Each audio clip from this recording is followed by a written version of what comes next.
area. That's what they pick from all those places they go to. Then they started quarreling with some other groups. They came to Nakasero Mosque. Then there was I don't remember whether there was a riot or what. Came to know. Then they started quarreling with some other groups. Then there was I don't remember whether there was a riot or what. Going to start. They fled to Buseruka. A holy war. And that in Buseruka they were going to start a jihad. The African people of this area. So the army went and smashed them in Buseruka. You can get the details. The African people of this area. Then they fled to Congo. The army went and smashed them in Buseruka. And linked up with Mobutu. You can get the details. Then they fled to Congo. And Bashir of Sudan. And linked up with Mobutu. Then they linked up with another group called Naru, the one over the Bakonjo. And Bashir of Sudan. You can see how they thought. Then they linked up with another group called Naru, the one over the Bakonjo. You can see how then this group of one group what they call Muslims, all sectarian. Then this group of in Uganda, which belongs to all the Muslims, all sectarian. How will you in Uganda, which belongs to all. So when they linked up with Mobutu, they thought this was heaven now. How will you manage? And Bashir of Sudan. So when they linked up with Mobutu, of course we took counter action. This was heaven now. And eventually Bashir of Mobutu collapsed. Of course we took counter action. Bashir also eventually lost South Sudan. Mobutu collapsed. And Bashir also eventually lost South Sudan. 1996, before the fall of Mobutu, the ADF. But before that, on the 13th of 1996, November, before the fall of Mobutu, 1996, the ADF attacked Mpondwe, the border point. On the 13th of November, they overran it for a few 1996. days. So I think it was attacked Mpondwe, the border point. Then we counterattacked. They overran it for a few days. And I remember about 400 of them remained there. Then dead. We counterattacked. Then they fled to the Rwenzori Mountains. 400 of them remained there. And started committing atrocities. That's then when they fled to the Rwenzori Mountains. The children of Chitwamba Technical School, you know, and started committing the children who were burnt, the students who were burnt. That's when they burnt in the school. The children of Chitwamba Technical School, then they kidnapped the children who were burnt, the students who were burnt in the committed all those atrocities in the school. But we defeated them. Then they kidnapped the seminarians of Chitwamba Seminary, committed all those atrocities. By this time, I think Mobutu had collapsed. But we defeated them. So they fled to Congo. Tried to come back in 2007. By this time, I think Mobutu had collapsed. They were defeated badly in Semuliki National Park. Tried to come back in 2007, but they were defeated badly in Semuliki National Park. He kept them there, in that area of Congo, Eastern President Congo. Kabila North Kivu maintained them. He kept them there. Then they were able to Eastern Congo, have free land there, free North territory, Kivu mainly. Mine gold, then they were able to have free land there, free territory, the Congolese mine gold, people would harvest cut it timber, and sell it for themselves. Grab get taxes cocoa, from the Congolese Wananchi, grow cocoa, so these people would kill them, harvest it and sell it for themselves. Rape and all that. Get taxes from the Wananchi. And the once Congolese, in a while, they would sneak into Uganda, abduct, and kill rape, sheikhs. They killed a number of sheikhs. And once in a while, they would sneak into Uganda. You know some of their names. And kill sheikhs. They killed a number of sheikhs. They killed Major Chigundu, an army officer. A number of sheikhs. Then they killed The other, recently they killed the Then lot of they killed Katumba, Major Chigundu, Wamara. an army officer. Now they Then thought, they killed and then planting bombs. the other. planting Recently bombs. they killed the daughter of Katumba, Wamara. Now they were doing all this Now they thought, and then Because- planting bombs in Kampala. Kabila Now they had were not doing all allowed us this to because deal with this group. Kabila had The not Congolese allowed had us problems to of dealing with these groups, help them. but they also did not allow us to deal with them. The Congolese had problems Because with remember- these groups, LRA, but they the also group did of not Koi. allow us to deal with them. they were using Sudan, South Because Sudan. remember, But LRA, when Bashir allowed us to operate the group against of Coin, they couldn't stay there. they were using Sudan, South Sudan. That's why they had to flee. But when South Sudan, Bashir even allowed us to before operate Sudan broke against Coin, they couldn't stay there. They had to flee That's why they had South to Sudan. flee South Sudan, even before Sudan broke up. and to go to Garamba National Park. They had to flee South You must Sudan have heard when they were in Garamba National and Park. to go to Garamba National Park. They had fled South Sudan. You must have heard when they were in Garamba National Park. Then when we followed them in Garamba National Park, They had fled South Sudan. they fled Garamba. Then when we and followed them in fled to Garamba National Park, Mwache mtoto, mwache. they fled Garamba Wache mtoto, wache and fled to my great Mwache grandchild mtoto, wanacheza Mwache. hapa. You leave him. The people in the TV know that there are children Wache in mtoto, Uganda, so you wache don't mtoto. have to. My great grandchild wanacheza hapa.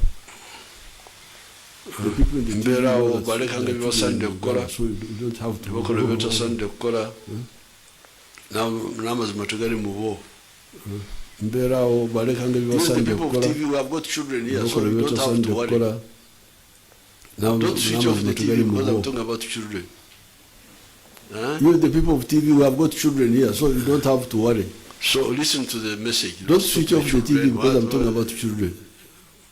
Mubeerawo mu katemba bulijjo. Huh? So listen to the message. Stop So- the children. What? When Mubeerawo the mu Sudan katemba government bulijjo. allowed us to hunt coin, coin could not stay So in Mama has joined us here. when the Sudan government allowed us to hunt coin The could not cameras are stay. blind, they can't see her. And Mama has joined us here. Huh? The cameras are blind, they can't see her.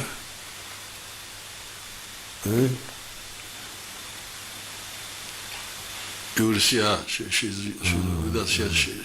She's greeting you. Good. The cameraman now has woken up. You will see her. She's with us here. Now, she's so greeting the- you. Good. When the The Sudan cameraman now government has woken up. allowed us to hunt coin, he could not stay Now, so in the- South Sudan, When the You could not Sudan stay government in allowed Garamba us to hunt National coin, Park.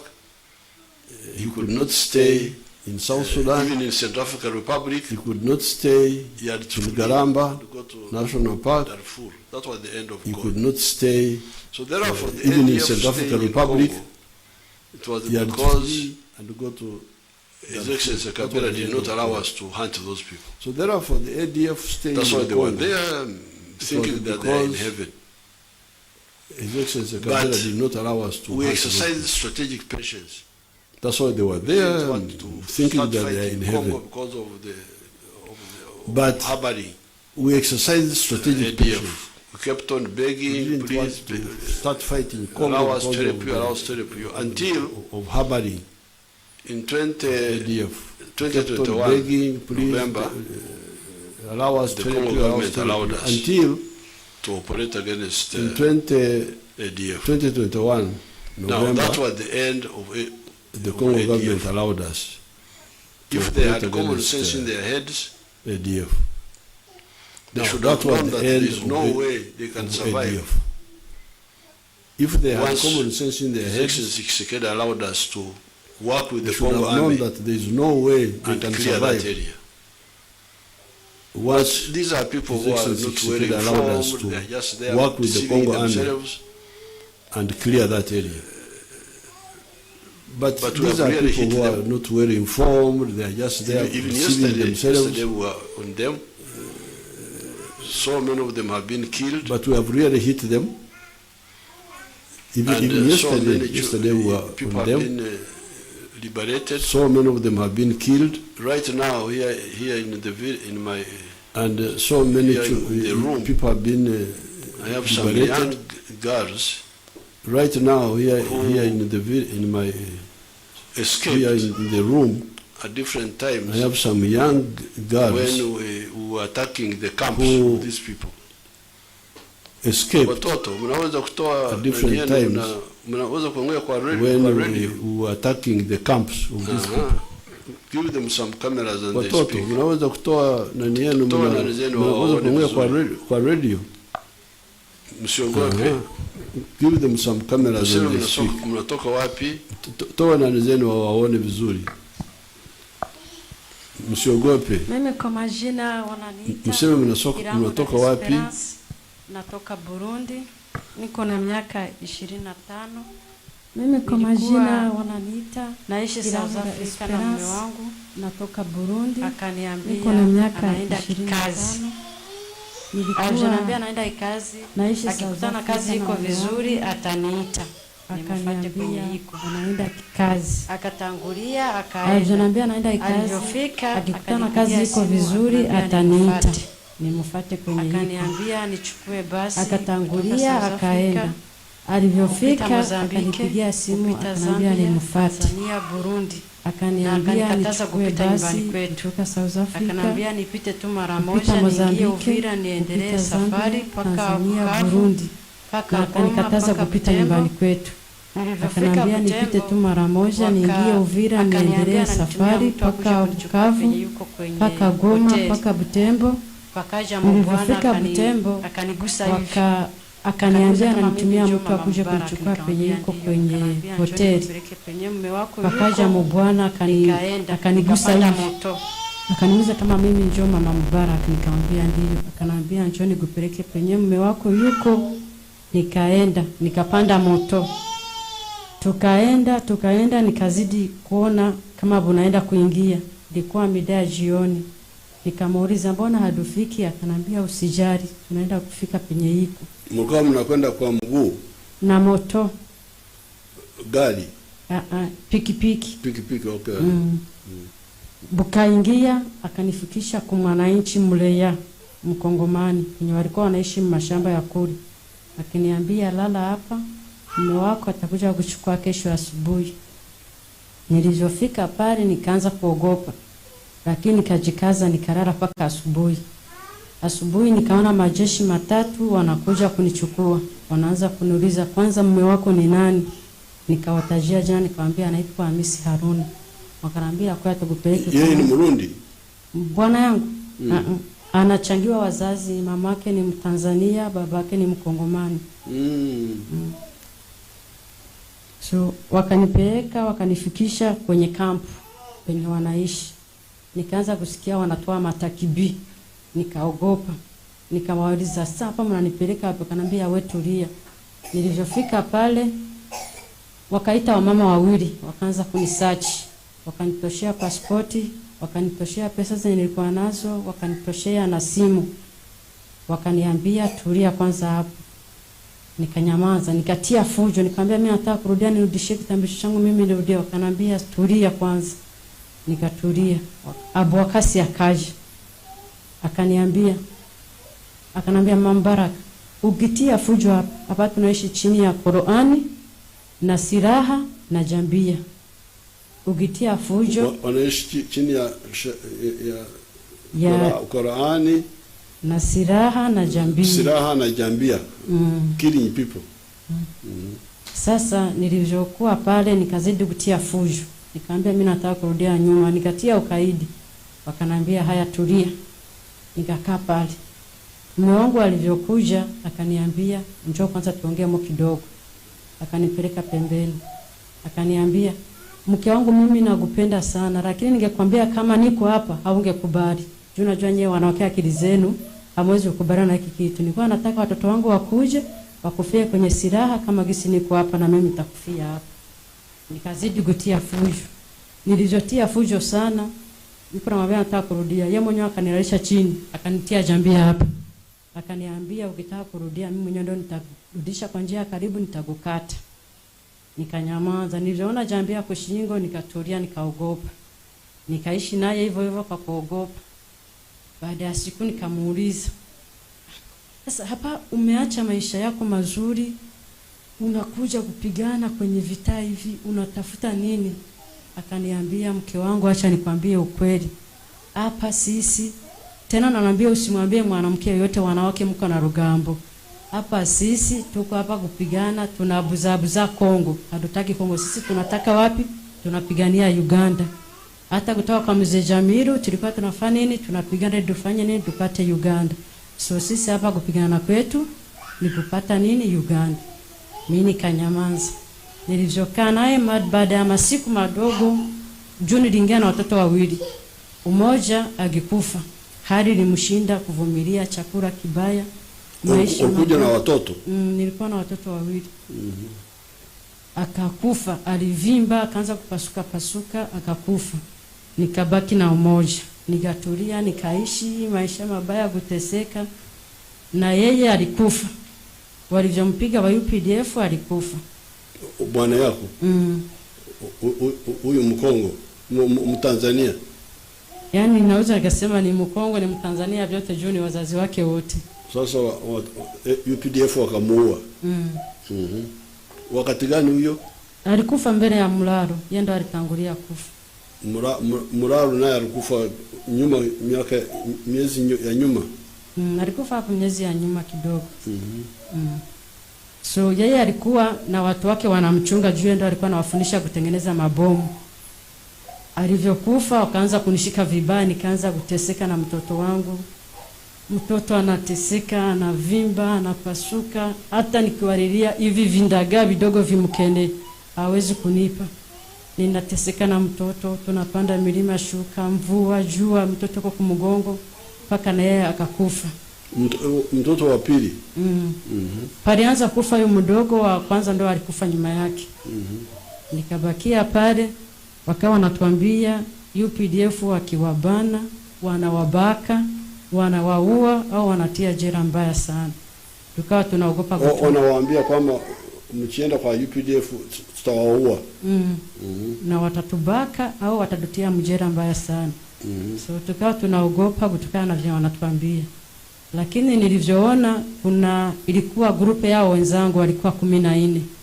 Walivyowatoa nikaona hawajawafanya kitu na wakatutangazia kwamba wamewakamata wazima.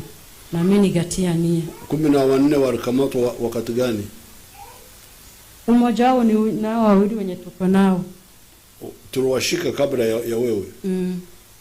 Wewe ulijuaje kwamba tuliwashika vizuri? Walitutangazia kule, walituambia kuna wanawake 14 wamebana, sasa wako mikono ya UPDF. Nani alitangaza? Wanatuambia viongozi Sikaomaru na wengine wa viongozi wako chini yake kule. Lakini wewe ulijuaje kwamba wako vizuri? Anti walituambia wakati ule vita ilikuwa kali, so kila cha kinatokea wanatuambia. Kama kuna wenye wamekamatwa wazima wanatuambia.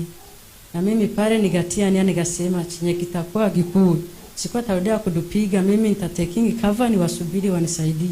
Kama ni kuniua waniue, kama ni kunisaidia wanisaidie. Wakati walikuja kudupiga. Mlikuwa sehemu gani ya Kongo? Tulikuwa sehemu ya Mwalika. Sehemu ya Simuriki huko chini. Okay. So wakati UPDF ilikuja kuwapiga ukafanyaje? Nikatekinga mkimuti na mwingine mama, tulikuwa wawili.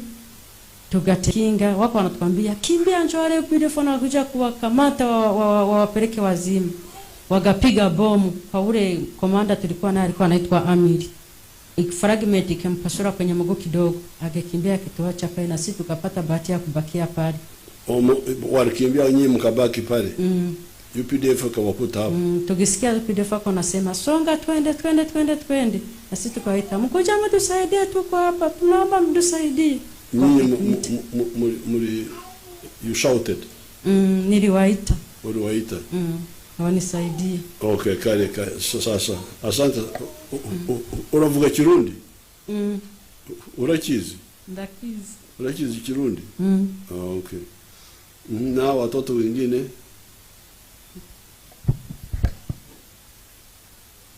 So wewe ulikuwa mwezi gani? Mwezi wa 8 juzi. Kwa majina naita Noela Manote. Walituchukua usiku nga tunalala. Wewe unatoka wapi? Natokea Kongo Bulongo. Kongo? Ukabila gani? Munande. Munande? Babukiri? Yeah. Babukiri? Chaviricha. Washinja? Washinja Kutsibu? Unaona nasema Kikonjo? Nakijua vizuri. Walituchukua usiku nga tunalala. Nilikuwa njo nimeolewa. Nilikuwa nimefaa miezi 3 kubeli familia. Bakipeleka bwana wangu banenda mchinja. Bwana wako? Alikuwaje? Alikuwa Estashe Mtahinga. Alikuwa Estashe Mtahinga. Jina.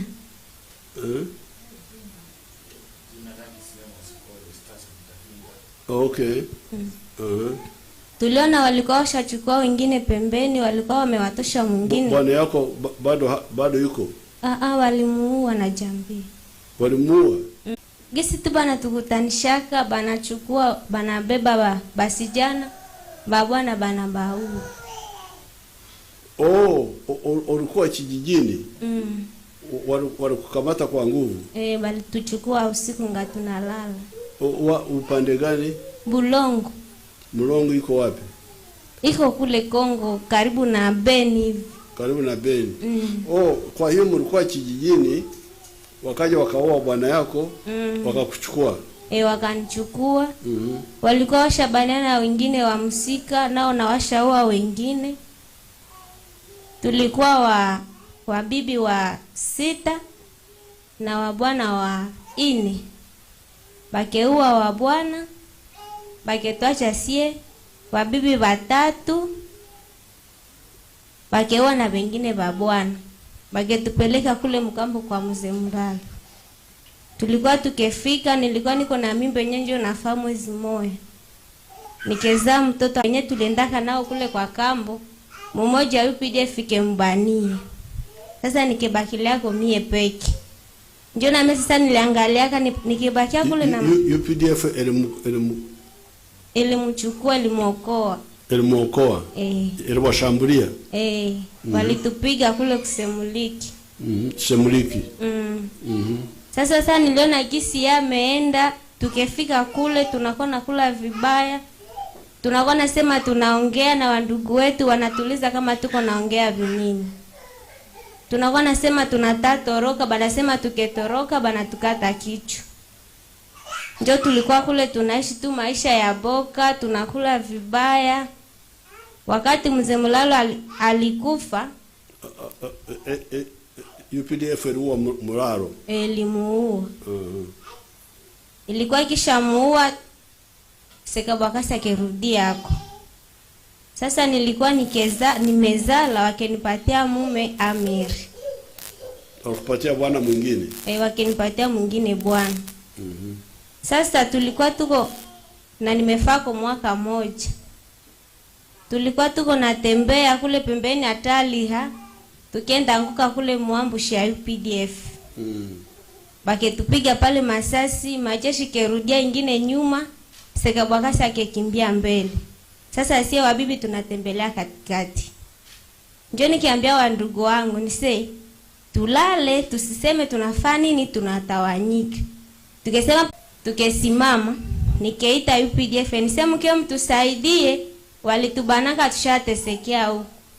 Ndio walikuja waketuokoa pale. Ilikuwa mwezi gani? Mwezi wa 7. Mwezi wa 7? Okay. Ndio walikuja waketuokoa pale, tukefika wanatupatia chakula, tunanawa, tunalala vizuri, tunakula.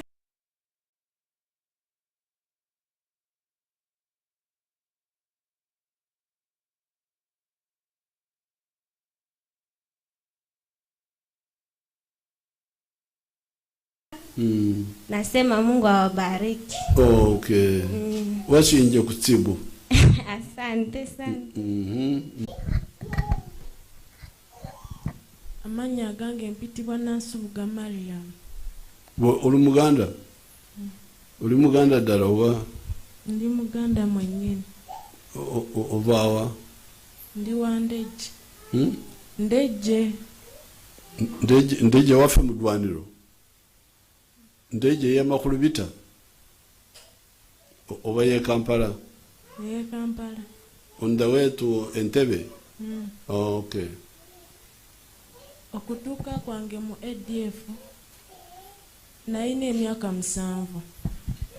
Kitange nansitula nantwala ku ssomero. Wa? Kuta Seekambaziira. Ku ssomero lya Seekambaziira. Lirudda wa? Ekitundu kyennyini nakyerabira. Naye twali tusomera ku ssomero lya Seekambaziira. Nga nze mmanyi nagenda kusoma, kumbe kitange ne Seekambaziira bamanyi ku bya ADF. Ne bansitula ne bantwala mu kibira. Wa? Mu ADF. Kongo? Mwayitawa? Twali abawala 4 n'abalenzi 5. Ne batupakira mu mmotoka ya drone. Saawa 12 ne batutambuza ne tusanga bannaffe omuwala omu n'abalenzi 2 ne babateeka mu mmotoka. Ne batutambuza ne batuuse Kongo ne batubuza we bababuza mulagawa. Mugambe mugenda wa jjajja wammwe. Ne tutambula tewaliwo yatubuuza we twatuuka maaso. Ne batujjamu emmotoka emaaso n'emabega nga waliyo abajaasi. Ne batufulumya ne batuyingiriza mu ba ADF. Okuyingira kwange mu ADF olwo olunaku lwe natandika okulaba ku bantu abakutte emmundu. Era we batutuusa mu kampu twatuukira mu kampu ya Seekawumalu. Seekawumalu mubeeramu Muzeeyi Amigo ne Muzeeyi Kikutte. Ne batandika otuyigiriza amafunzo. We naweza emyaka 8 ne bampa omusajja. Myaka 8? Nembeera mu kibira ky'e Kongo nga mbonaabona ekisookera ddala nga tulya bubi tulya ebitaliimu munnyo. Ne tuwangalira mu kunyigirizibwa buli ssaawa okubibwa embooko. Nga weeyogerako ekintu kitono nga bakuba. Bakubaana baleke. Bakubaana. Abaana bali mu radio yaabwe. Genda mu maaso. We bankuba ne tugenda mu safari emu ne bampa ejjambiya nsala omuntu. Neŋŋaana ne bankuba fimbo 5. Kibooko 15? Ne ntambula ne baŋŋamba ngende mu kikoosi kya Muzeeyi Mulaalo. Nange nga nfata bufasi kubanga mmanyi ssaawa yonna bagenda kunzita. Ne ntambula ne ngenda mu kikundi kya Mulaalo nga batusituza emizigo batusombesa emmere nga byonna tubigumiikiriza. Ne bantwala mpaka Madiina. Omusajja gwe basooka okumpa n'afa. Wayitawo emyezi 3 era ne bampa omusajja omulala. Nga ninga ali mu kubonaabona era nali mu kubonaabona kuba nave waffe nga sibimanyi. Ne mmala nenzira eddomeeni mu kibira ky'e Kongo. Wa kampu ya Amigo kubeera Amigo Kikutte be bawangaalira ku Taliha. Ne bampa Jafali taata w'omwana omulenzi gwennyina Katongole ye Saadi Katongole. Ne nzaala omwana ow'obulenzi n'alwalirira. N'azimba olubuto n'azimba ebigere amaaso nga talaba. Taata we nampita ku RV gye yali akola ne ntambula ne ŋŋenda. Amagye ga Uganda ne gatukuba ataaka. Amagye ga ADF ga UPDF. UPDF aga Uganda? Ne gabakubira wa? Gatukubira ku ludda lwa Taliha. Eyo eri ludda wa? Which side? Mwarika. We batukuba surprise zaali ssaawa 2 ez'okumakya. nenziruka ne bannange kati nze okuva we natuuka mu kibira omutima gwange tegwatebenkerayo. Ne ngamba bannange tuyimirire, ne mbagamba abo basiraamu, naye nga nze ntegedde nti si basiraamu, nga njagala batukwate ffenna batugyeyo mu mbeera embi. Ne bagaana ne badduka, nze ne neekweka. Amagye ga Uganda ne gabafata, ne nninda mu inapate ne nnyimuka ne nteeka emikono waggulu. Ne baŋŋamba yimirira mukadde, ne nnyimirira. Ne bambuuza oba nkutte emmundu, ne mbagamba nedda. Ne bambuuza oba ebyeki ku mugongo, nti mwana. Okumuggyayo ng'omwana muzimbu alina amabwa mu bwereere mwonna, omwana tategeerekeka. Ne bantwala ne bannyamba paka essaawa eno ntuusa okwebaza gy'oli.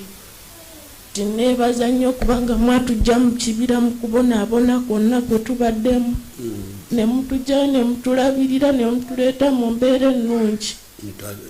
Nkwebaza nnyo. Gwali mwezi ki? Gwali mwezi gwakuna. Gwakuna? Nkale wabali. Amanya gange mpitibwa Nansubuga Mariam. Kati olina emyaka emeka? Essaawa eno mpeza emyaka 2. Abiri obadde mu nsiko emyaka 13? Omulala?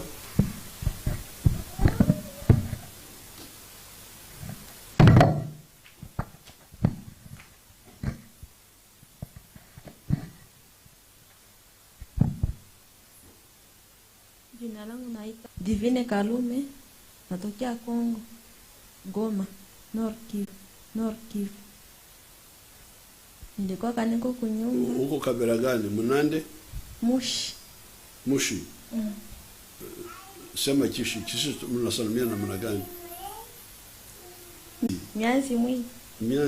Okay. Chiri ngeki Nyarwanda. Okay, means okay. Nilikuwa niko kunyumba, kakangu tunachangia naye mama. Yeye ni Muislamu, familia yao chetu kwa ba Protestants. Wakiangalia mamangu ashapata boss akumsaidia mtoto mmoja kumsomesha huko Uganda. Mama naye juu shetu tunaishi maisha ya haiko ya mzuri. Papangu alikuwa anaishi na sisi tunaisha vyetu. Mchukue nje mtoto atatulia huko mtoto. Sasa nilikuwa na mdogo wangu wanamuita Sara Kalume huko. Akamwambia anaomba ule mdogo wangu aende amsaidie kumsomesha.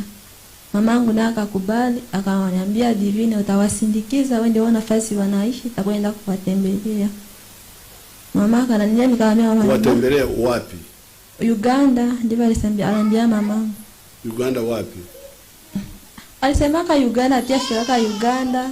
Yeye alikuwa ashapata bosi wake washamkubalia atamsomesha mdogo yake. Mtu mwingine amchukue nje huyo.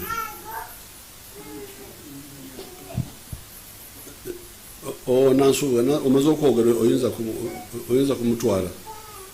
Mutwale bwero. Okay, gena kuendelea. Kisha kwenye naenda utarudia usijali. Nikasema mama mimi niko naanza kusoma, shona mimi niende nisindikize mdogo wangu. Akasema utarudia kisha siku 3 nikwenda na kurudia, wewe utaenda kusomea huko.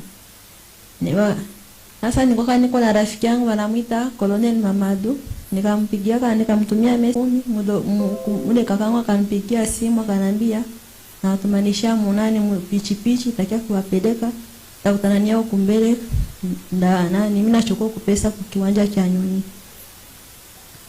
Ye bosi ananitumanishia. Nikakaa pale usha ile dakika kidogo nikaona wapisha na kuya pale kwa hoteli.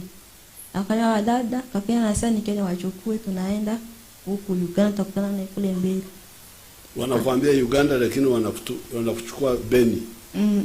Uganda 10 ni huku tu huku Beni mpori yuko wanatupeleka na hatujui. Ndio walikuwa wanasema ni Uganda. Ndio Uganda.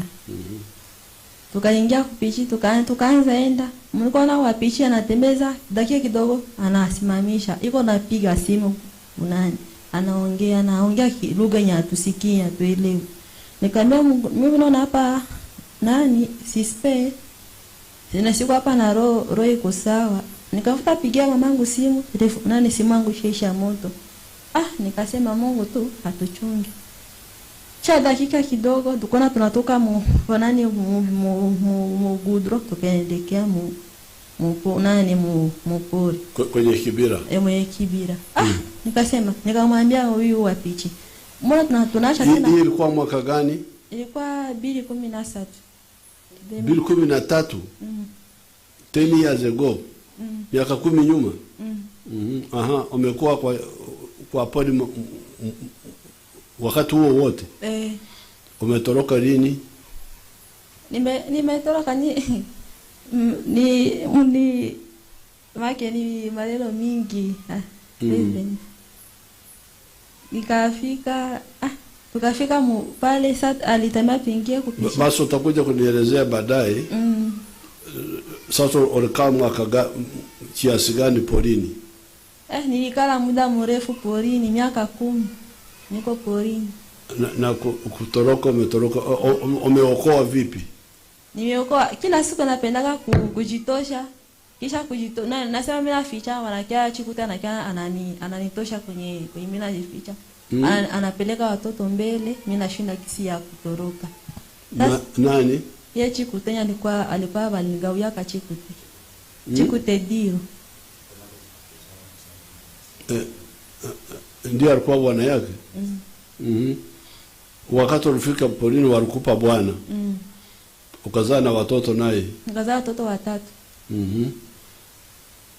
Sasa nilikuwa na watoto 3. Kila saa prezi nafika wanagawia watu watoto wawapeleke mbele. Ile wake nakuwa numa sana moyo. Nasema anasemaje?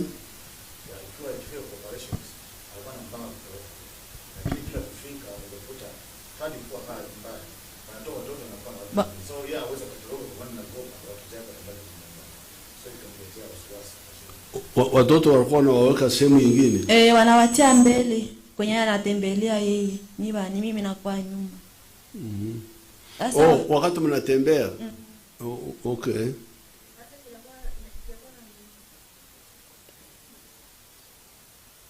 Endelea.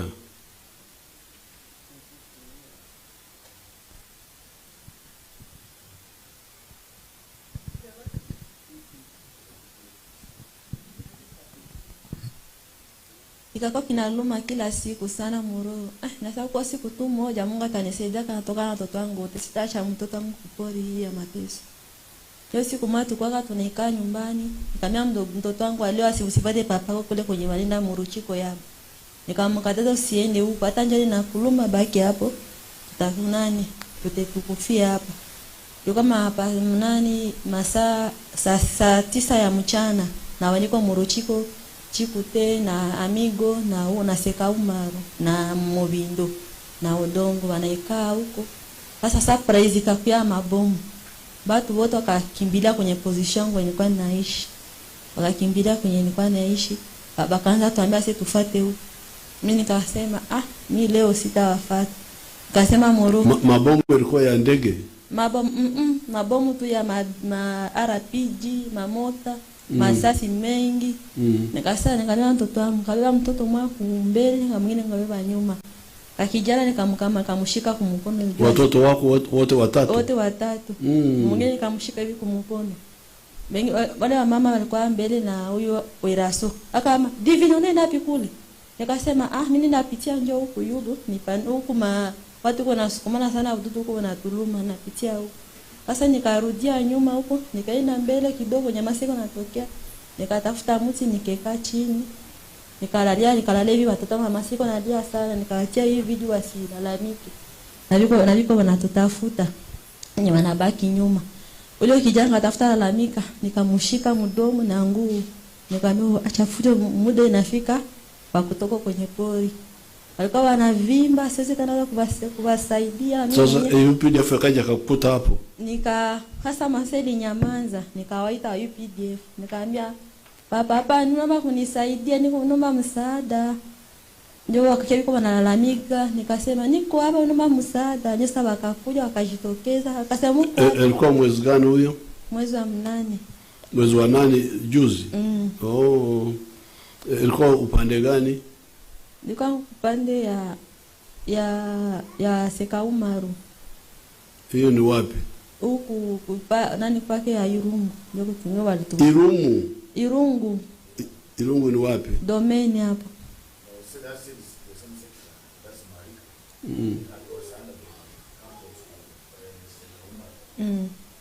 So Marika. Asante sana. Sasa huyu nashukuru sana kwa kutusaidia. Tulikuwa tunavimba, tunaonekana vibaya, sasa tunaonekana watu wazima mbele ya watu. Nasema Mungu asifiwe sana. Thank you.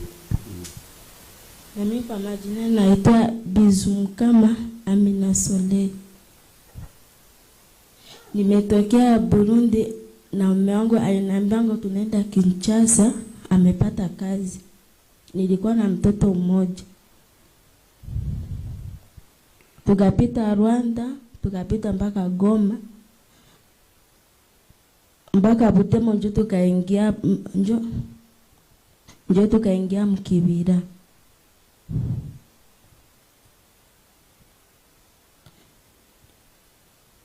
Njo tukakutana hali ya kule si ya mzuri. Nilikuwa na mtoto wangu akavimba. Akavimba mpaka akapasuka mpaka mtoto wangu akakufia kule. Alikufa? Na mbona mwenyewe akaenda kuvita ya Bafardesi akakufia kule. Nani alikufa? Mtoto? Mbwana na yeye akakufa. Mtoto na bwana? Sasa baada ya miezi na tunabaka mwingine mbwana. Kama namuita mjomba. Yaani kaza mwingine mtoto na yeye agapasuka akaanza kutonya damu. Akakufa na yeye. Wakampatia bwana kampa bwana wakati ule alikufa. So huyo mtoto bwana naye akazaa mtoto. Na mtoto wa pili. Mtoto wa pili naye akakufa. Mwenye alizaa na bwana ya pili. Bwana wa kwanza alikuwa na mtoto mmoja alikufa na baba yake akakufa. Ndio akamupa bwana wa pili. Naye akampata naye mtoto mmoja naye akakufa. Sasa walikuokoa vipi? Basi ndio tulikuwa natembea na Bwakasi usiku. Bwakasi? Zilikuwa kama masaa za usiku tu. Bwakasi alikuwa anatembelea mbele na sisi tulikuwa katikati. Mlikuwa mnatembea na Bwakasi? Agakuwa mbele sisi tulikuwa katikati. Ndio basi daba kaanza basi sisi tukalala chini, tukasubira masasa ikatulia tukalalamika. UPDF iliwapiga? Usiku? Ikatupiga usiku tukalalamika. Kwa ambushi kwa nini? Kwa ambushi tulianguka ambushi yao. Okay. Alafu ukalala chini? Tukalala chini, tulikuwa 14. Tukalala chini tukasubia masaa sana kaisha tulia. Ndio tukalalamika bakakia bakatukamata tukaenda nao. Okay. Asante sana. Thank you. So now you can see these are some of the children who were either lured into ADF or kidnapped. But they are telling you the story, how the UPDF is attacking those bandits and liberating these young people. Now, I'm calling on ADF to stop wasting time because there is no way they can survive. The moment the Congo government allowed us to operate in Congo, there is no way they can survive because we see them. For them, they don't know much about warfare. They don't know how much the capacity of the army, because when they were just staying there, given free territory by Kabila, they didn't know the capacity of the army. But there's no way they can survive. They have seen this Even yesterday we attacked them, and they were all perish. But they are wasting the time of these young people. I'm glad these young people were clever enough to run away, and others are running away. Many. These are just a sample. But they shouldn't waste our time and cause the death of so many people. Because whenever we attack them, many of them die. You heard how these children were talking of those who died, Muraro, I don't know who. These ones escaped, as you can hear, this from August. There are others who have escaped recently. They should bring them to the TV and they talk to you. But I call on ADF to stop, come out. You are wasting time. You will perish, all of you. But also for the wananchi, if you know anybody who is linked to the ADF, advise them, because they are wasting our time and wasting our money. The machines we are using, I don't know whether they can, some of the machines you can see them here.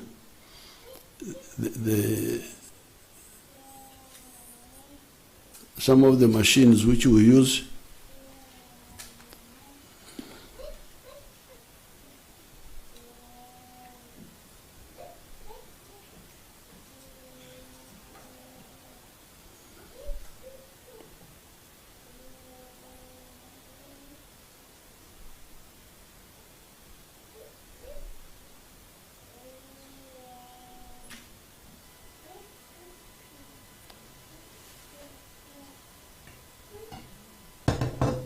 you can see that machine.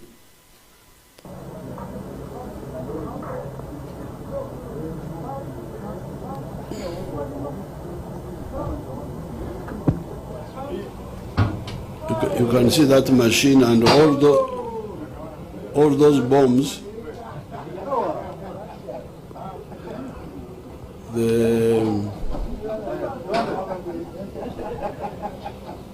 That is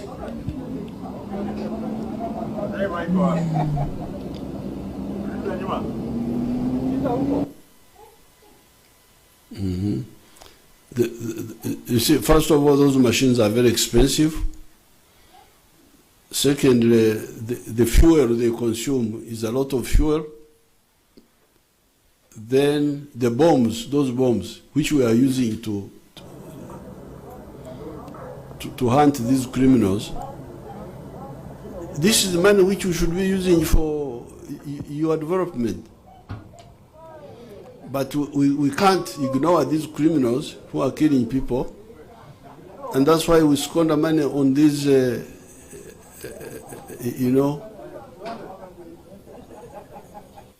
expenditure which is good for necessary for security, but really not necessary if you have got people who are clever and reject bad things. So therefore, I am calling on the ADF people to come out and stop wasting our time. If they don't, they will all perish. Unfortunately, they don't allow people to listen to the radio in the camps, so I can't say that I'm calling on the people to run away, because they don't allow radios. It is only the leaders. Do they, our makamanda wa ADF wanasikiliza radio? Wao wanasikiliza, lakini nyinyi hamusikilize. So the only radio we give them is the bombs, those bombs. When we bomb them, that is the only radio that. But these young people knew that UPDF doesn't kill people. That's how they were able to run and. Mlijuaje kwamba UPDF haiue watu? Mlijuaje?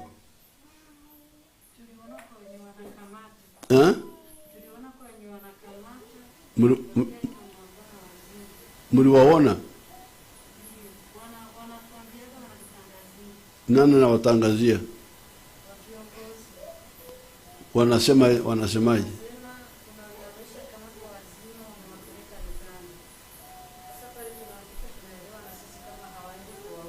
Oh, okay. They tell you, but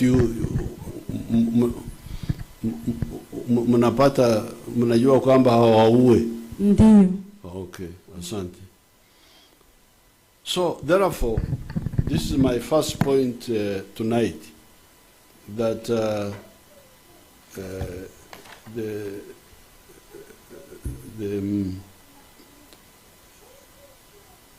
ADF has no chance of surviving. We are hitting all of them in Sector 1, Sector 2, Sector 3, and now Sector 4, the one near Mombasa. Those machines which you see can reach very far. There's nowhere they cannot reach. And wananchi in Eastern Congo have gone back to their villages. If you have got some pictures which can show that, you can show it, the wananchi back in their villages. Now recently, the UPDF, in their stupidity, they think that if we send small groups into Uganda to kill people, then maybe the UPDF in Congo will come back. But that will not happen. That's how they sent the group of Kamusu and Njovu into the park to kill the children. They are the ones who killed the children of Rubiriha. They are the ones who killed the two tourists, and then they killed the people in Kamwenje. But we have now killed, out of the 10, we have killed 7 now and captured 1. The other 3, we don't know where they are. I haven't seen them, see what happened to them. So that's again a waste of time. Those are the wananchi in Congo. They have gone back to their villages. You can see them. They've gone back to their villages. Then trying to bring bombs to Uganda, the Kayanja's church. This one we have defeated by vigilance. I want to thank you, the Ugandans, for being vigilant and exposing these bombs before they go off. But the solution is to finish the ones in Congo, because those are the ones who are causing or who are sending all these groups and ruining the lives of these young people. You can see now how they lure girls, they kidnap them, they deceive them. And I just came here to tell them, please stop, otherwise you will perish like all the others have done. You hear that Muraro died. What happened to Medi? Did you know somebody called Medi? You didn't know him. Huh? There was somebody called Medi in Karubo.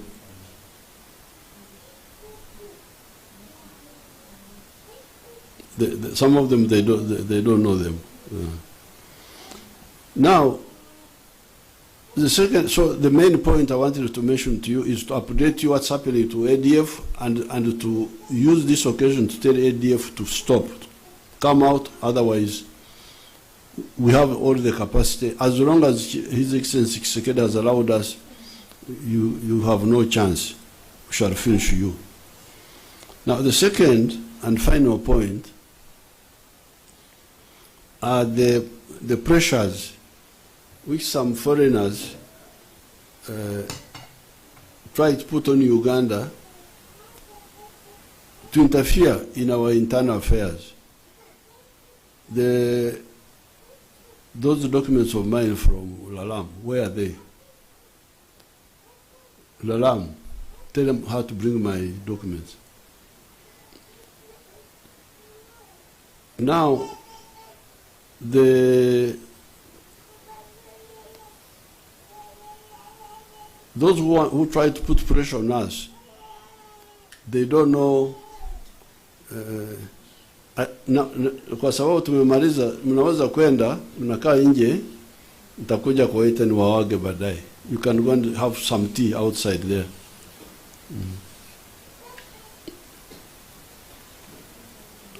Watch, they can pass even there.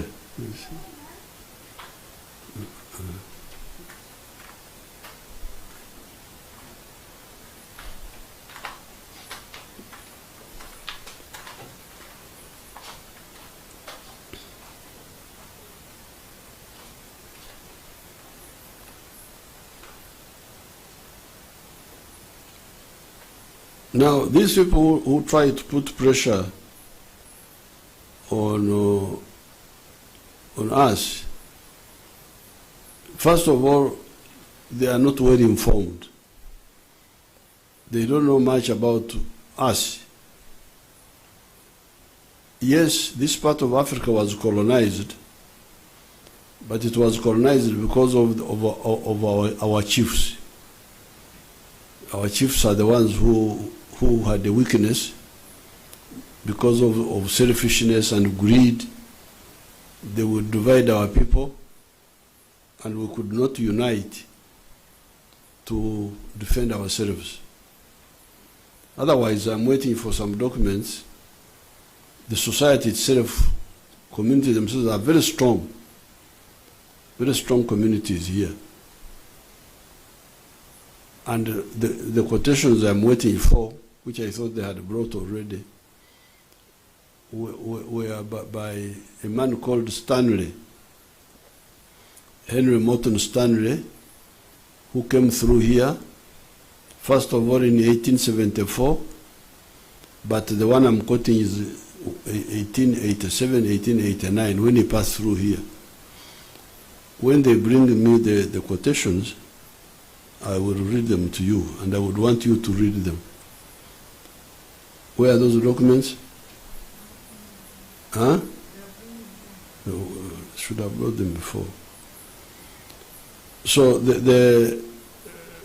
when Stanley came here and speak, Huntington speak, 1862, these were the first foreigners to come. The good thing is that they were writing. They were writing what they saw. And they were writing from the eyes of the foreigners. So you see that their judgment is not biased, because they were actually surprised by the level of organization which they found here. The first quotation which I will read for you when it comes was in Ituri area, where Stanley was surprised by, because he had gone through the Congo forest where there is no production, but when he came to Ituri, where we have our people there, same people like they are Banyoro, actually Banyoro speaking people, he found a very big agriculture. This was in 1887. So I was surprised. Large scale production. Then he later on in 1889, he came through the Ankole area, and he writes that he saw the best cattle in the world. He had not seen such nice cattle anywhere in the world. Now, then he continues up to Mwanza, and he also quotes what he saw there. But the weakness which we had was the governance, the chiefs, who were dividing our people. And later on, the churches also came and contributed to the division during the colonial times. By the time we come in the 1960s, this is what we confronted. And this is how we evolved the four principles: patriotism, Pan-Africanism, socio-economic transformation, and democracy. Now, with these, who cannot fail if we take this.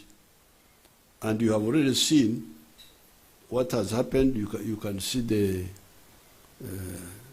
economy. They can show you some of the pictures, the livestock.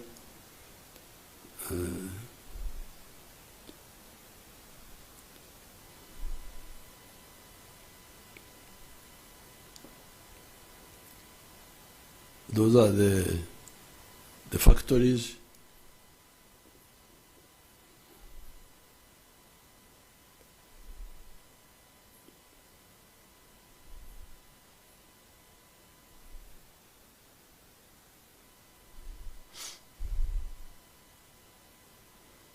Show the pictures of the.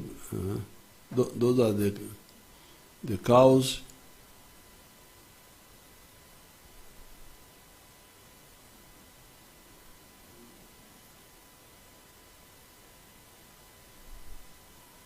That's not foreign aid from anybody.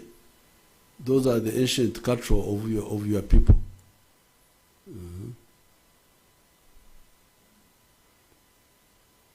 Are you tired with showing the economy? Umechoka? Idiots. That's the Kampala Industrial Park.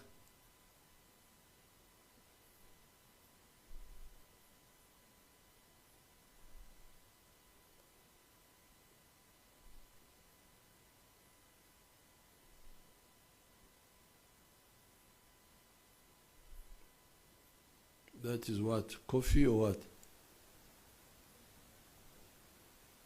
Ah, that's coffee.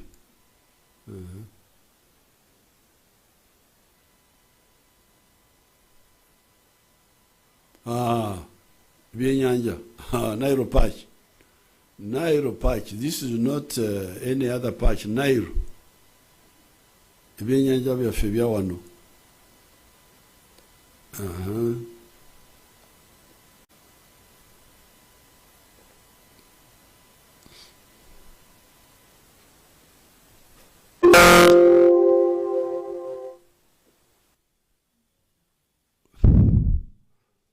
So therefore,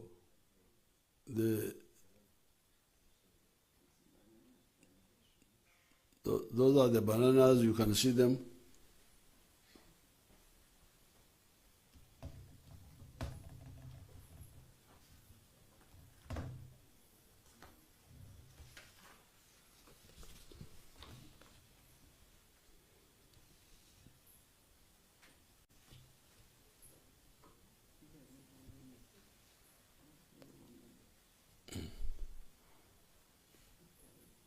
Those are the bananas,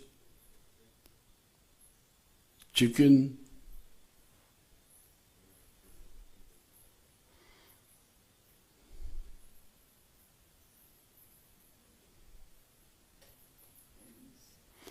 so I have got now the quotations. Quotation number 1 is in volume 1, page 298 of volume 1. Is it volume 1 or volume 2? I don't know. I would want to be sure. It says on page 98, 298,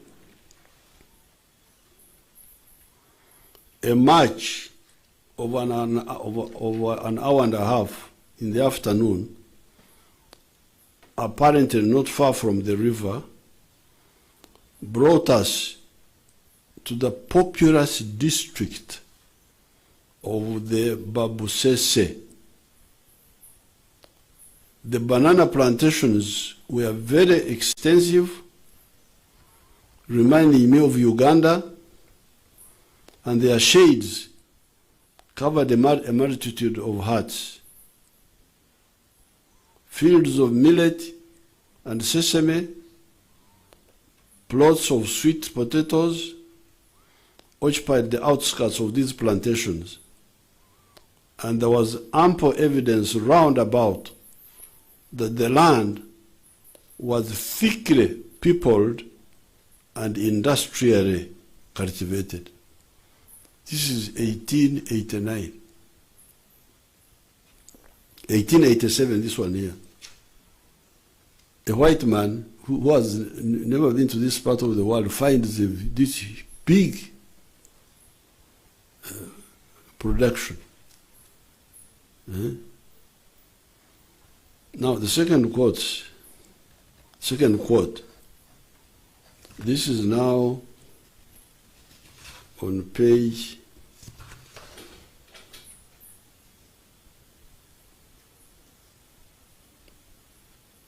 268. I don't know whether they are not mixing them up. They could be mixing them up, the pages.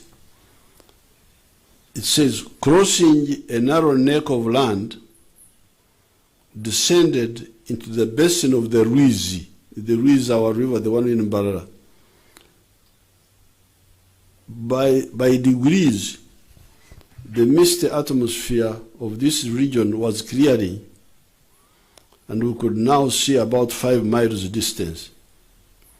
And the contour of the pastoral plateau of Ankori, he writes it as Ankori.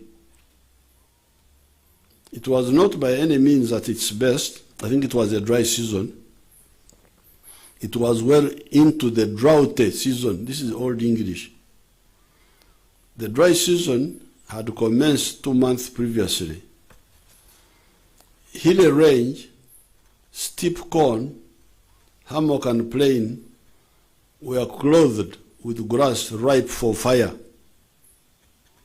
The herds were numerous and all as fat as prize cattle. As prize cattle, the cows that can win prizes in Europe. In the valley, we had passed over 4,000 cattle of the longhorned species. The basin of the Rizi, which we were now in, and which was heart of Ankori, possessed scores of the finest herds of cattle I had never seen before. This is a man. This is now 1889, because he had been around for 2 years. 1887 he was in the other Bunya. Now this was 1889. He was now going to the coast. So we are a community. This is now this is now a local farmer somewhere.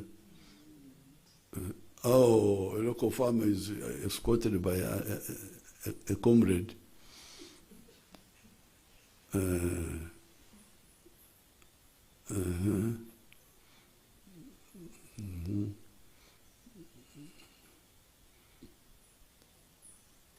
So therefore, we are a society of wealth creators. But some of our people who get carried away by linking up with foreign interests, they forget our strength. All those things you saw here, these are all ours. Nothing foreign, nothing from anybody.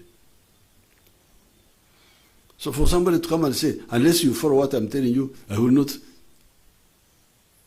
it's really not serious. The weaknesses we had were governance. It was our leaders who were dividing us. And that's how the NRM came and opposed those divisions. But otherwise, our people are the same. And this one now leads me to another quote.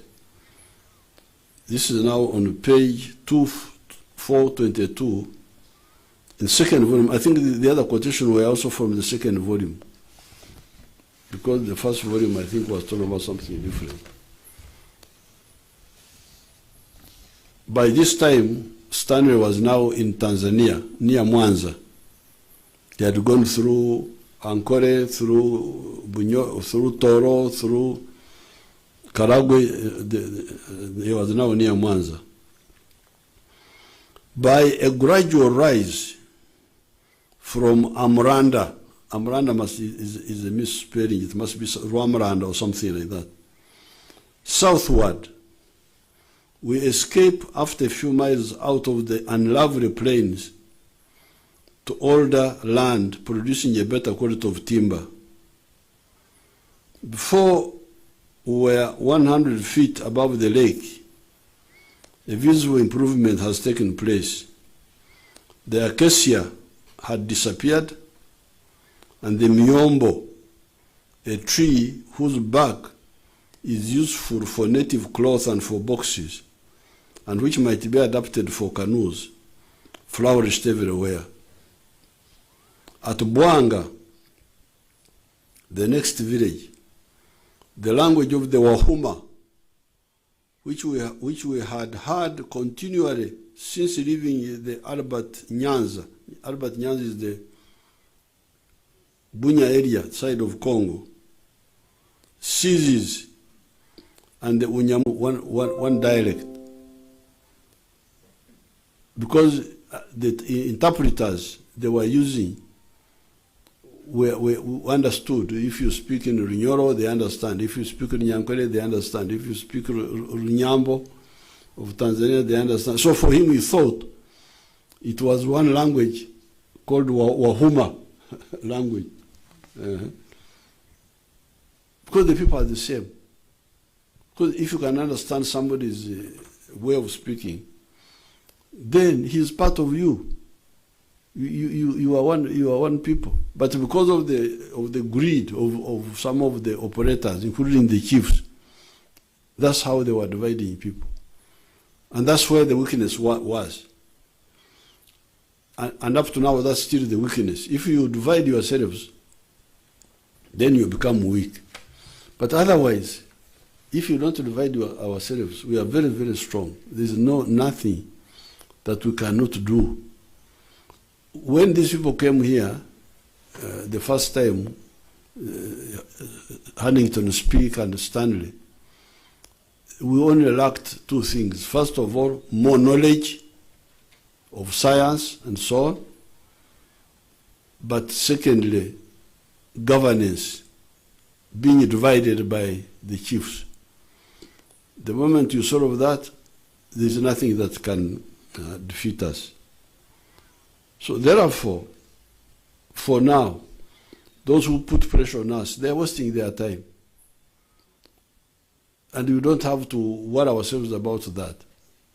What we should concentrate on is to fight corruption among ourselves. These are the real problems, not foreign pressure, because that one has no meaning. But fight corruption among ourselves. Protect our environment. Because when we damage our swamps and our lakes and the forests, this is what can hurt us. Because it affects our ability to produce, our rain system and so on. Then the other issue that we need to concentrate on is regional integration. Because we need to have a bigger market. As you have seen, the market of East Africa, the market of the whole of Africa is very crucial. Then internationally, we can trade with those people who respect us. So I thought I should, in addition to talking about ADF, I should also mention this by saying really three things. Number one, you people, you belong to a people who are great wealth creators. What proof do I have? The proof I have is that indigenously, without learning from anybody, we had a most advanced agriculture, which was witnessed by the foreigners who came here for the first time.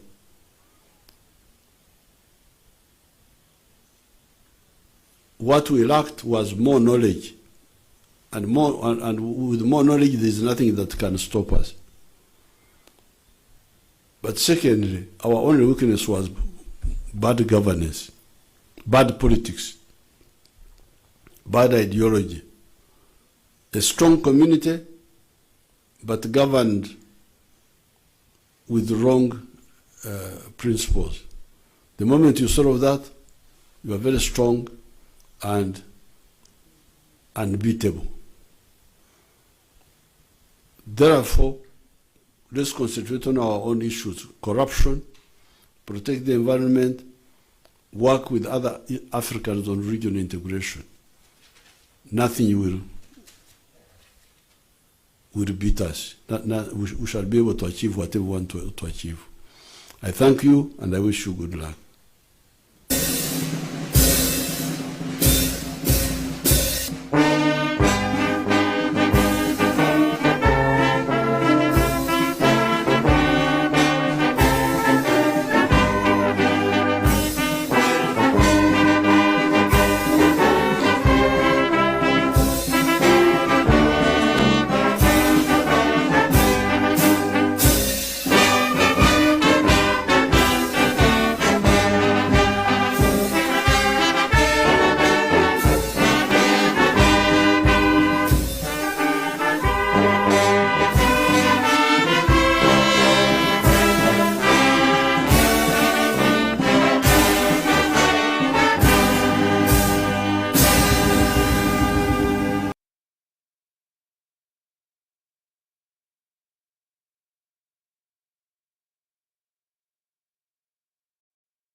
The one in charge of that.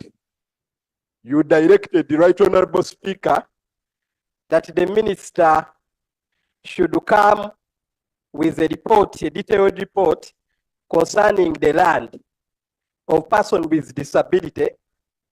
And Right Honorable Speaker, the minister wrote asking for 14 days to prepare herself to submit the report. But up to now, we don't have the report, and the rumor is still going on that they are almost at the tail end of concluding the deal. Is it therefore procedure for the minister to continue presenting issues on Parliament? In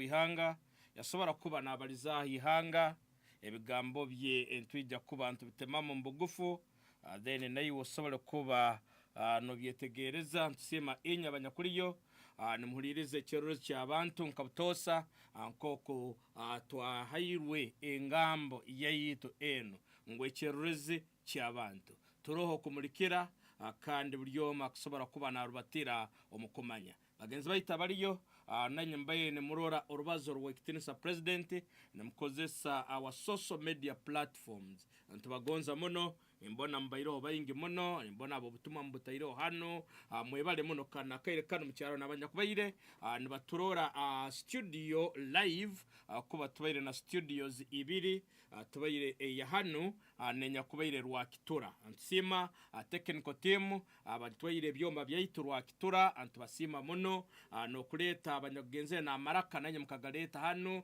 gakaraba hacienda na 8 ntubasima muno nkirize kaire kano cyaro chairman kan Joakim na waliyo naija then nabagenzi bayita abanyakuri mu cameras nabanyakuri rwakitura ntubasima muno abo muri mu ogo ikirize anteme mukake then nayo jya kuba nonyeteranzaho obudakika obuke buno bunyakusigaire twike saha ina then turatusoboire kubantunga na muno head of security abwachegegwa district tujya kuba ntumutungaho obudakika nkabuke na muno byo kwerinda bokuba nubwo gubayire mutwe mukuru ukiraba kisobokere mukuru wihanga aizire nabazaho ensonga ibiri zonka na akasome akayamara ko kona balize ensonga ibiri zonka ensonga ya ADF gibalizeho nkabantu abakwesigikira hakutematemamo anabagenda nibeyombekera hali enganda na madini yagamba nkawe nko uruganda rw'abasita tosa kwijja no mugambira ngo bukutaliwe dini y'Ikisilamu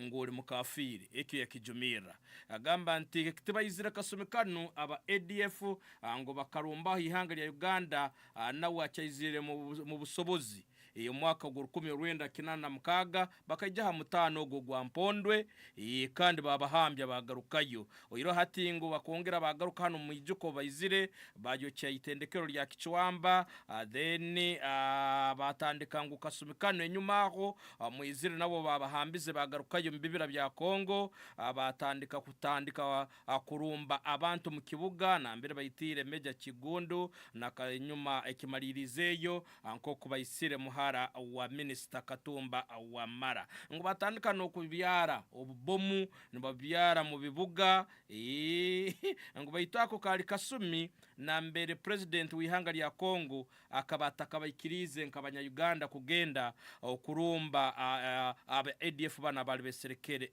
Kongo so nti yagaba mkuru onu nti nko kubakozire konyi akaba ali mu Sudani abayito mwebembezi wa kasumyako wa Sudani yakara Omar Basir ngo akabayikiriza bagenda barumba koni na kasumikano takagarukaga bakamuhambya mbibira bya garamba yahikayo abamuhambiza ikimo yayirukayo nti habo kuba mwebembezi wa Sudani yakara akaba ayikirize nti kairekano nti Kabila akaba bali meseze okuhambya abantu bana banyakweserekere omubibira ebya Kongo kwikya omwaka gwe 2021 mu kwezi kwa 11 na mbere government ya Kongo yayikirize ntati bayije bagende babarumbe obwebembezi bwa president Tshisekedi bwabayikiriza abarumba nicyo kurora ngo bakireyo babatera ko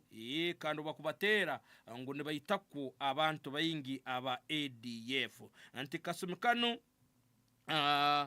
tibacayine na mbere basobora kubana besereka tibacyasobora kubana besereka anti kandi nabamo batandikira kwihayo mu mikono ya UPDF nkabana bo bwisiki abayirukireyo yasaba kasumyako baboreka abana bo bwisiki n'abakazi abali bahambirwe kandi bayirukayo banunurwa ihe area UPDF omukazi wo kubanza mutorekera aho yabazo Ruswahili na Nyaruswahili oruninduke ndekenda mpora Joakim ni wakurumanya kurungi na bunda bayireho bayitwaye yesregibara ya Esperance omukazi na ruga Burundi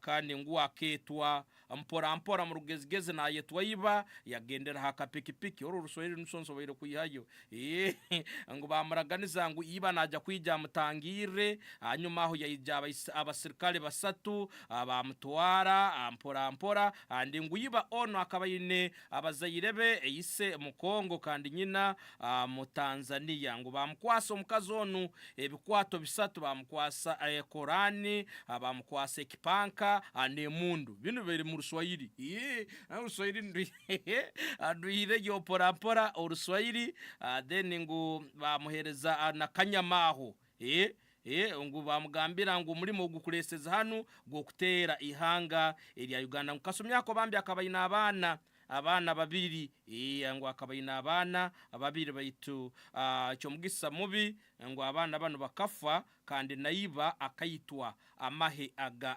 UPDF songwe cyamuyambire katoka ho akatera kava yatoka abarumbire aba UPDF yabagamba nyoti nyine kizubyona mu nyambe nkaletwa buletwa kununta bikengere bamugamba yukweri ngo amukaza akabahekera omwana uburundi Ruswahili ndonko hindura ando Ruswahili yes ngo akabahekera omwana bamugamba kwere byohekere biti mundu ngo nago yempekera omwana so yaleta nakaisiki akandi aho akabereka ibara erya manote kandi ngo akabayire nkaruga Kongo ekitongole cy'abantu abali mu Kongo abakumanywa anka munandi so yagamba nguwe akabayine iba na yetwa Mutahinga estancia niwe yali iba bambi akayitwa kayitwa aba ADF mbamutematema kandi we bambe nawe bakaba bahambire buhamba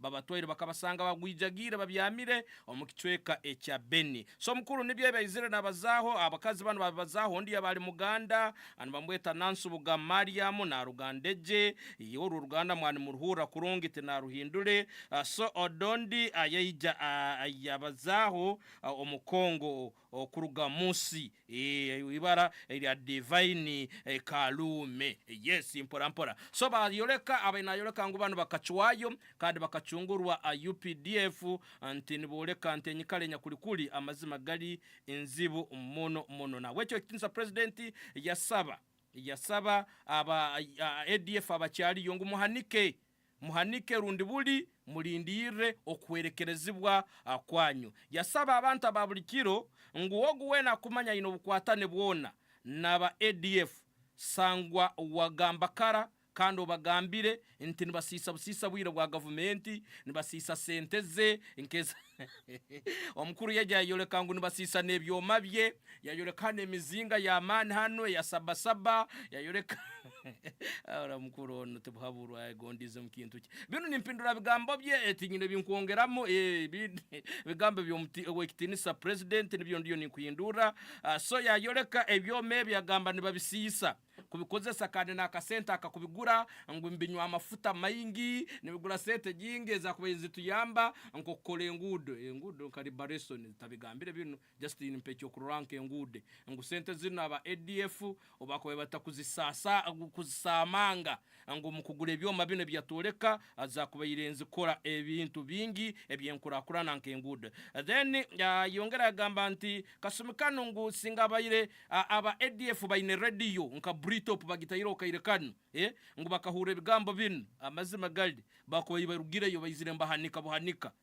bareke kumusisiro ubwire ngo hiro bambye kizubu radio yibakuraho ngo nizo mizinga yakubateraga akabakarakata akabasa karana yegonze so yayoleka ngo bakabahambya yira kuri mu Kongo obuturuka musana buizoba ya Kongo ngo nabantu abo ku Kongo bakagarukira mu makagabu yayoleke bisane kuronge abekera ha YouTube channel ya Britop FM ikanimbirora kuronge mpora so yagamba ngo abamo ne bayirukira yijoeri abo kubahambya kuri bakabasagasa Kongo ne bayizire jere ha isomero kuri lya akasese abayitwira abana bari mu ijuka then jere bayitabarambuzi then nabanya kwizire ka mwenge hano nibo abo abake abayirukire kuri mu kubasagasa omuri Kongo wakitinisa ayongera ayabazaho ante abanda bari aba ADF ne baraba omukutega amabomu onka bategere bomu mu kanisa aya Pastor Kayanja yagamba bantu bamazira kusingurwa mu kuraba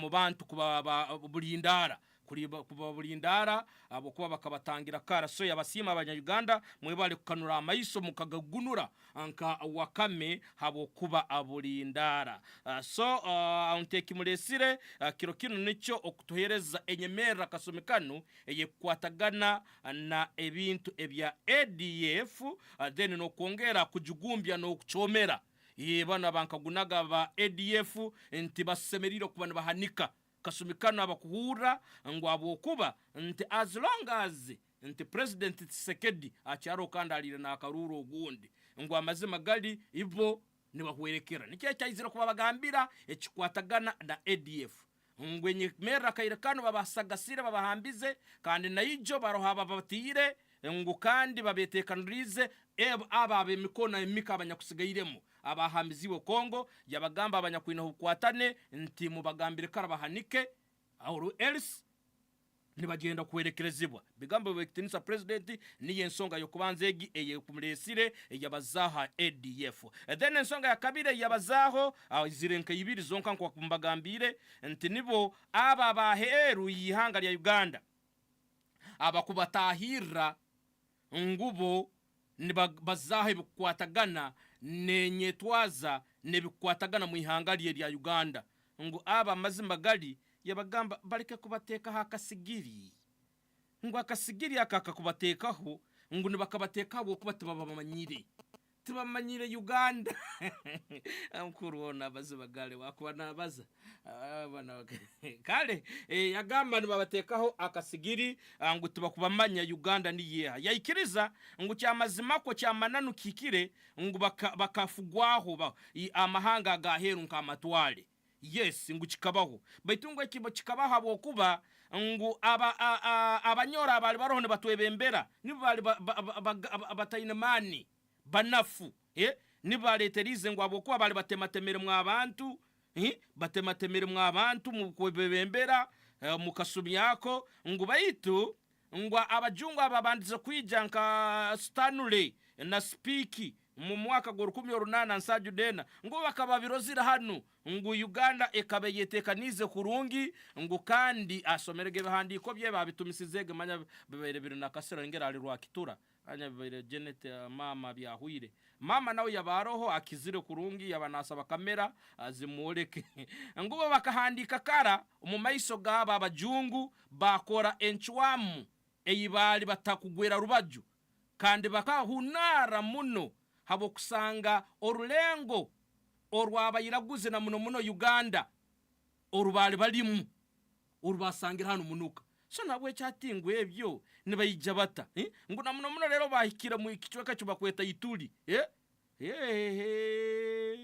ngo hiraho amaramizo nago kajya gayongereza mu kutematemano kucwacwa mu abantu nigongerera hali abanyoro abali baroho so nabwecho yabazanka butosa ngo abe binte bakora tibakubyetegereza bakwija kugamba kutandika kutahira ihange rya Uganda nibigikwataho nibabikora bokuba tibagimanyire Uganda yajuliza obwakaiso bw'abajungu nyacyabu obahandikire kara 18 akinara na musanju ngo nibo barolemu ngo nko kuihanga lya Uganda lyeterekerize kurungi yaleta ebyentasya yayolekente yayoleka manyensamaki yayoleka emputa bikebi byona yayoleka danka ebitoke yayoleka amakore ngo ebibyona busana kimwe kikuruga heru yayolekente eze enyankole yazoreka nawo yabaziri munazirisa ababali hamukutwete numurora yasema gambe zona busanek ekikuruga heru so hate babatahira bata kutandika kubagamba mu mutahondere byabu ngumanya ni mbakubi yabagamba no bagaruke basomeyoki ebihandiko ebyo so yagamba anti abo bona abaliyo bayebembeza ebigendererwa ebyabaheru ihanga lya Uganda ngo amazima gali tibakumanya mani no busobozi obuyihanga lya Uganda ebwine oyiroho inti obunafu obale bayine obwebembezi kairakano nabyakabyorobya akabyorobya mpora akasome ekano kenyine ngo ekibayire nkiburaho niga magezi aga kalimagezi aga ebya enkora ya science nebyoma bya kalimagezi no bwebembezi obwe yahiro obwali bwebembezi bwaki obwa abanyoro abo benyine so ngo ebyo kuteka hakasigiri ebyo baliyo nibasisa bwire tibamanyire bande bayire bakora ebintu ebindi muno nabwecho wecyakurora agambire ebizibu bye byaliyo nakoraho kairekanu ebiri ebya okurwanisa obuli bwenguzi ititwenka then tukalinde ebyo buhanga nebitwetoroire then tukakwatagana nka mahanga agabayiraguzi habwa akatali then agaheru agasigayira agatali gabayiraguzi yagamba arakwatagana nago agakumuteka mu ekitinisa no kuteka mu abanya-Uganda ekitinisa nibyo bigambo byo mukuru byabalizebe ine kintu cyo gamba nibyo bigambo byo mukuru asoboire kuba anabaliza ihanga hangiga ibiri ya ADF hamu n'abakerambanda abaliyo nibasindikirize ibintu byabwe bigenderwa byabo ngo barabataroho ngo ihanga lya Uganda tiri ntari kuba yabagumiza ngo abone bebiha tibamanyira amani no busobozi obunyakuri mbyentasya ebihanga erya Uganda nebyo bugayige byine kandi bitakusigikira hali ebyabo ebakwereza ihanga lya Uganda 98 Brito Predi ekirure cy'abantu onecyo kungambe kinde cyo kumbanja obudakika bompoire isaha inazikire njya kuba nitungayo a few callers boraba oyine ekyo kwetaga kuba noterekerezaho rundi nosaba rundi noterera rundi kyetetegerize sobole kuba ninkikiranura studio line ziroho n'abanyakuri online it is clear 0705 bina ana na mkaga bina ana na ibiri na 0780 nsangi na ibiri makumyabiri ana na munana boraba oyine ekyo kwetaga kuba noyongeraho nosaba rundi noterera rundi nokaguzaho then mukuru ono bwaraba halaini anja kuba nimbahaho madam Aradisa obudakika obuke agira nayo kiyabaza nsonga zebe kwerinda na muno gara amani muli abanyakyegego. Hello mukuru waitu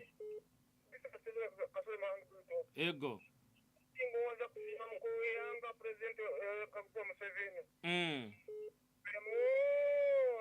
next time tumwogere kale wegarukire muhange kale mugisa Steven muhange Brito Pride. Hello waitu wale program chairman nayo bale kurereza ono mesero mwana wa mshanga bulicho mukuru kunyikaye homkulirize na bafakira we bale kubobaireho ngojo msajja kana waza musimire abo kuba chala liya tulize kwa mchukuruwe ila hati nyona anje ni terera ana uja kwa mpaka chigambere yada kwanza atakikula uronge bayitu no kuikiriza ndiye ni terera bala majingetu kujakenda kuramaga katosa ego amazima gali tugende turamage tabiri hangalia yitu kandi tugende twelinde kale hangalia yitu nilikuwa kale we balinga kale hello kola naye we bale kuliriza yego konkana ni no kwenda ni tena nguterinda mazima garugo akoye nti byatse bibamba natno urutaro nurwo munda tutadwa manu korwe mbundu okay na bese kizo baba kama bito abagoni abo batoke yizamani kandi tubone basura kwa tumaise tonye tutendo birisho kale okay second last caller. Hello amade wale tere naye bali kuliriza wewe no ndurwa warumba liso ruswahili na ruhindura nakuhoro oli wakabi oya nyana nyikimenenga mahekito tugamba mbona ivanda butatukuliye muzei na tugamba ngo ubulinzi buroho bwa amani na ito tugezeho kwerinda kandi tutahiga maze tukarabo kuba no atakwenda nasakikora ngo baratekereza nubabo mazima gali kale webale siri. Okay, last call ambahereze madam Aradisi bonda mtungire. Hello iwe chairman iwe posian azandi haha na bankwine byone biwatwotereza yebari tukakamba nze kusima muzei witavo kuturinda akore kano kori yo narindi hanga ryitu yego nakahangare kambe ndiho mpurikize kale okay webale obukuru oposiano so nikirize ndakutunga obukuru no wihanga taruhanga tia Charles wila alabila YouTube they bring his cows ali webale so nikirize abdakika nkabutano mukuru ono bwaraba nasobora kukwata akasimu kanu manyo bwire tibunankire kandi timbandize ku munanka abayinkimanyira abamuntu muronge akira kwanukura no wakwali bize nakugambira nkize nsobore kuba animutera katoito agire nawe yirakaye yongeraho na muno omukogomya abanyakyegegwa abanyakyegegwa yes 700 shillings. Hello? Yes, Madam Aradisi. Hello? Yes. Madam Aradisi, oranganyiro live hambo za Brito FM. Yes. Nebanyita chema na teru wa karuru. Yes. Kandi twaba tuliyo ontuhereza orubazo rwekitinisa president rukwa habikwatagana nebyo kwerinda kandi enkaiwe engabwaye kandi tukumanya anti niwo kwebembera akatebe akebyokwerinda mu district. Yes, chairman. Omukuru w'ihanga abalizehe bikwatagana na okuromba okwa ADF. Kandi yagira engeri yahereza kunihira nekisane kinyakuroka irekanu. Nokugara emitima y'abanyarwanda omunteko. Nahabwekyo nkaiwe enkengeri naitwe tubentwatwaho mu kichweke cya Kamwenge ekiraranwa cyaitu. Naba ninsaba mu dakika ankabutano naiwe ogirira kerwatekaho. Okurora naiwe noyongera kubumbabumba ebigambo byawe tenisa president no kugumya abantu babachegego.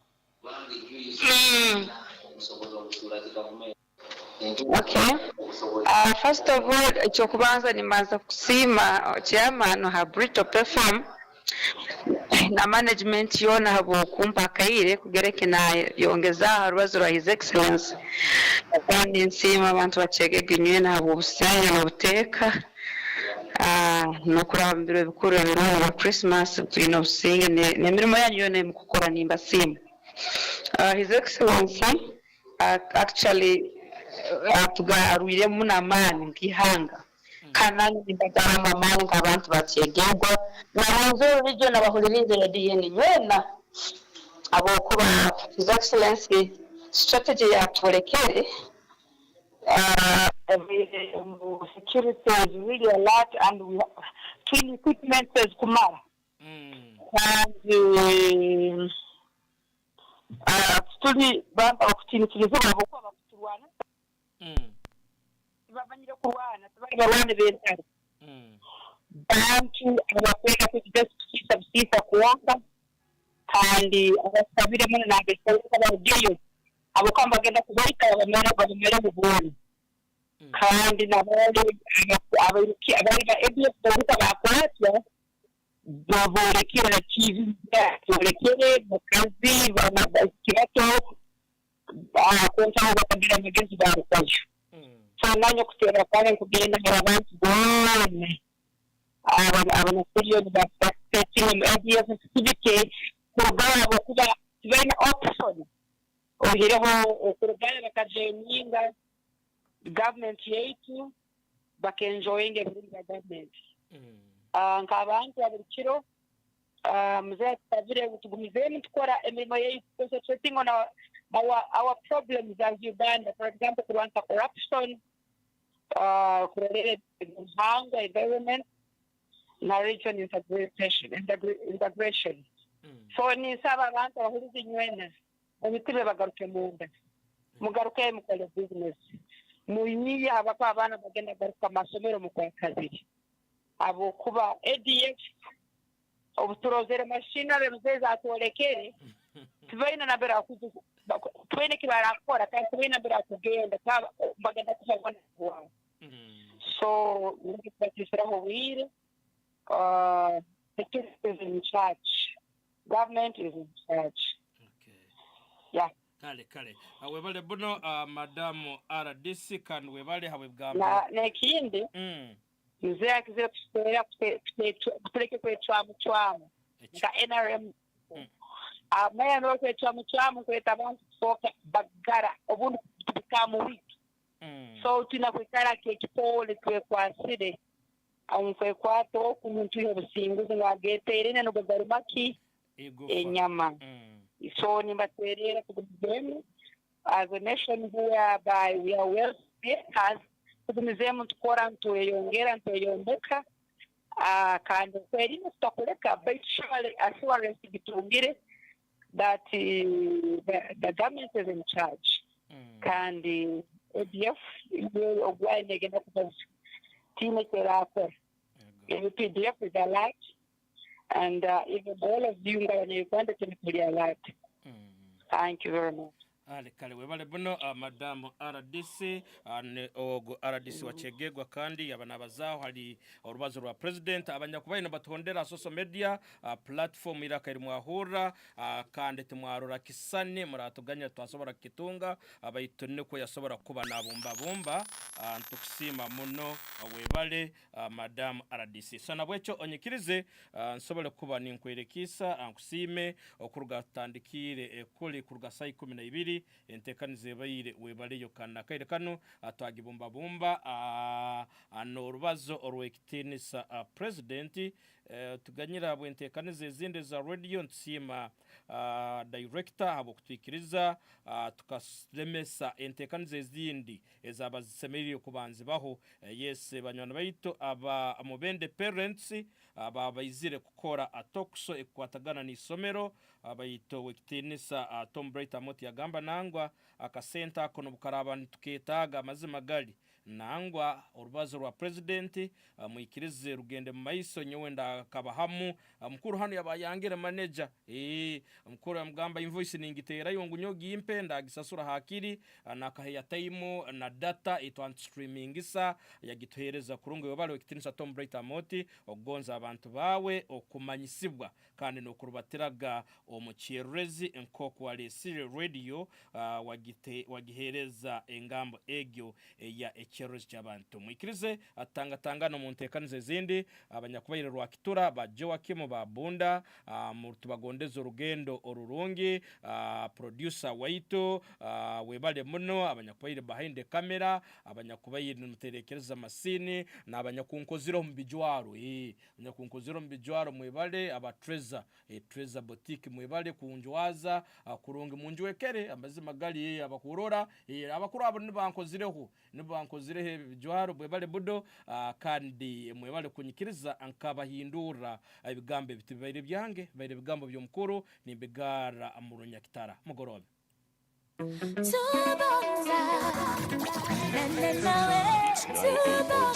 tubonza